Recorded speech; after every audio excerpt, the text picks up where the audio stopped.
ito na guys, dumating na ang ating in-order. So, babae po yung magsusuot, kaya mid-cut po ang in-order po natin. Mid-cut. So, ibig sabihin po, nito is, lagpas lang po ng tokong. Ewan ko po anong tawag po ninyo dyan sa tokong-tokong na yun. So, ganyan po. Babae po ang magsusuot, pambabae. Tingnan po natin yung kapal, kung masasatisfied tayo. Yun, so makapal din naman siya. Ayan. Makapal. So, wala tayong magiging problema. Makapal naman po siya sa paa. So, ayan. Maganda po ito kasi breathable po talaga dito sa may taas niya. Tapos dito sa baba, ganyan siya. Makapal talaga siya. Kasi diba syempre minsan nagkakalyo-kalyo yung mga talampakan, ganyan.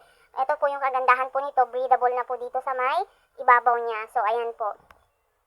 So, ayan. Ititesting po natin sa sapatos na pambabae. So, ganyan po yung magiging itsura niya. So, ayan. Ang ganda rin naman po siyang tignan. Lalo na pag naka-uniforme na po yung inyong mga junaki. So, ayan po. Kung gusto niyo din po ng ganitong medyas, buy 3, take 3 po ang in-order ko para po makatipid po ako. Dahil pag bumili po ako ng 3, may libre na akong 3. Bali, 6 na set po yan. So, may sobra pa po siyang isa. Reserve po niya, yan. So, Lunes, Martes, Miyerkules, Huwebes, Biyernes. So, ayan po.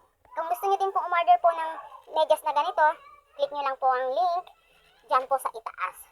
Thank you for watching. Bye!